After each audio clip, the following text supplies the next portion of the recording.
चौथी नसीहत है। मेरे दोस्तों, ये चौथी नसीहत भी आज बड़ी अहम है, जिसको उम्मत ने छोड़ दिया है।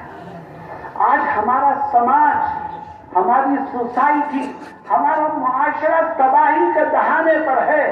हजरत लुकमान अपने बेटे को इन आयात में चौथी नसीहत यही फरमाते हैं, वअमुर बिल मारूफ वन्हा अनिल मुनकर। ए बेटे, मेरी चौथी नसीहत ये याद रख कि अगर तेरे सामने खुदा का कोई हुक्म टूटे और रब्बे जुल जलाल की कोई नाफरमानी हो तो गर्दन झुका करके, नजरें नीची करके गुजर मत, बल्कि गुनाहगार को गुनाह से रोकने की कोशिश कर।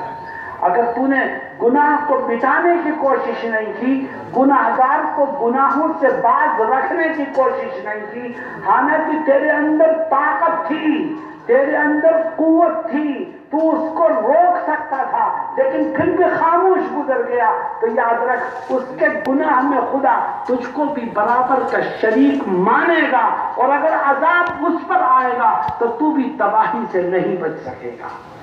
बताओ, आज हमारी सोसाइटी में गुनाह परवान चढ़ रहे हैं कि नहीं चढ़ रहे?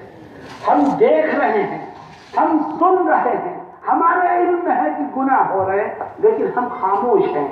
और क्यों खामोश हैं? एक चोर है दिल में। अच्छी बातों को बताने में तेरा किसी से झगड़ा नहीं होगा, हाँ, गुनाह से रोकने में तुझे गालियां भी सुननी पड़ सकती हैं, तुझे धक्के भी खाने पड़ सकते हैं, तेरे साथ बदतमीजी और शरारत भी की जा सकती है। तो हम ये सोचते हैं मियाँ अपनी इज्जत अपने हाथ, क्या जरूरत है गुनाहगारों से भिड़ने की?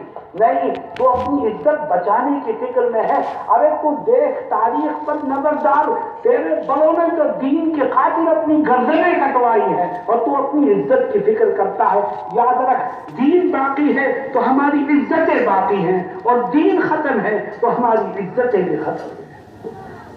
मेरे दोस्तों और साथियों, आज गुनाह, अच्छा गुनाह कहीं बाहर नहीं हो रहा है, घर में हो रहा है गुनाह, और मर्द ये कह के चुप हो जाता है कि मौलाना साहब औरतें नहीं मान रही। नहीं, औरतें नहीं मान रही, तू नहीं मान रहा है। अगर तू खड़ा हो जा तो न तेरे बच्चों में ये हिम्मत है कि वो खुदा के हुक्म को तोड़े, और न तेरी औरतों की ये हिम्मत है कि वो खुदा के हुक्म से खिलवाड़ करे।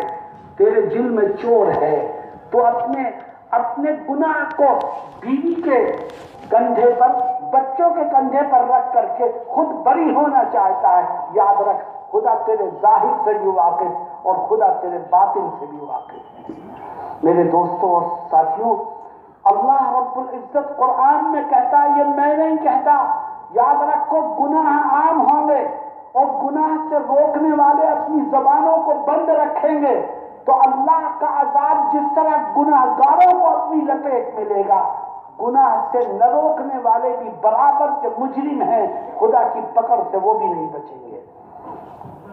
अल्लाह क्या कहता है? बनु इस्राइल का एक वाकया नकल करके आखिर में कहता है, फलम्मा नसू मा ज़ुक्किरू बिही अंजयना अल्लज़ीना यनहौना अनिस्सूअ व अख़ज़ना अल्लज़ीना ज़लमू बिअज़ाबिन बईसिन बिमा कानू यअमलून। अल्लाह क्या कहता है?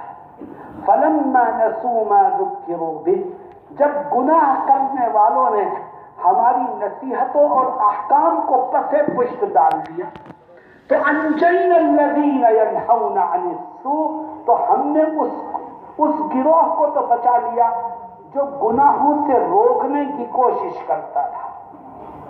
वअख़ज़ना अल्लज़ीना ज़लमू, और बकिया दो गिरोह, एक वो गिरोह जो गुनाह करता था और दूसरा वो गिरोह जो गुनाह नहीं करता था लेकिन गुनाहगारों को रोकने की कोशिश नहीं करता था। उन दोनों गिरोहों को हमने अजाब में पीस करके रख दिया और तबाह व बर्बादी के घाट उतार दिया। आज गुनाह आम हो रहे हैं और हम गुनाहों पर रोकने से खास तौर पर उलमा की जिम्मेदारी है कि वो नहीं अनिल मुनकर करें। आज उलमा भी ये देखते हैं कि कहीं पैसे वाला नाराज न हो जाए, कहीं मदरसे का चंदा बंद न हो जाए। याद रखो, मदरसा ये पैसे वाले नहीं चलाते, मदरसा तो अल्लाह चलाता है। और जब तुम हक कहोगे تو اللہ لوگوں کے قلوب کو تمہاری طرف متوجہ کرے گا اور تمہاری عظمت لوگوں کے دلوں میں ڈالے گا۔ کیا مطلب ہے غلط کو غلط نہ کہنا؟ کیا مطلب ہے گناہ ہو رہا ہے اور نافرمانیاں پیسے والے کر رہے ہیں اور علماء ان کے گھروں پر جا رہے ہیں، ان کی آؤ بھگت کر رہے ہیں، وہ مدرسے میں آتے ہیں، آپ کھڑے ہو کر ان کا اعزاز کرتے ہیں، اس کی زندگی تو دیکھو۔